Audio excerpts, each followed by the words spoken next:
ஒரு அதிசய திட்டத்தை தான் இந்த கவர்மெண்ட் கண்டுபிடிச்சது. அதை சுத்திகரிக்கிறதுக்கு பாருங்க, இங்கேருந்து வர்ற தண்ணீரை கொஞ்சமா கெட்டி வச்சு அதை இந்த மாதிரி கெட்டி வைக்கிறாங்க. பாருங்க, இந்த மாதிரி கெட்டி வைக்கிறாங்க. இதை கெட்டி வச்சு அதுக்கப்புறம் சின்ன ஜல்லி, பெரிய ஜல்லி அப்படின்னு பெரிய கற்கள்னு போட்டு அதுக்கப்புறம் அந்த தண்ணி சுத்தமடைந்ததுக்கு அப்புறம் ஆத்துல கலக்கிறதா சொல்லியிருக்காங்க.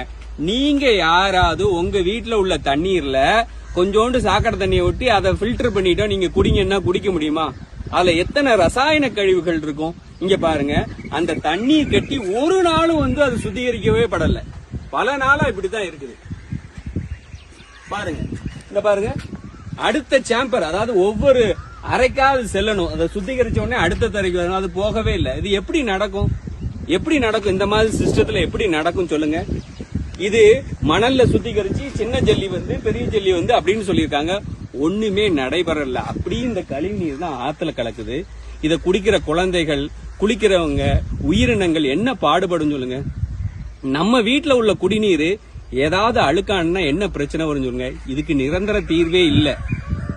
அந்த என்ன செஞ்சாங்கன்னா, தாமிரபரணி நதிக்கரையில ஒரு 100க்கும் மேற்பட்ட இடத்துல சுத்தம் செஞ்சாங்க, செடிகளை பிச்சு எறிஞ்சு. இதனால என்ன பலன் வருது? ஒரு நிரந்தரமான திட்டம் இல்ல. இந்த தண்ணீரை எப்படி சுத்தம் பண்ணுது? இதுதான் வாழ்வாதாரம்.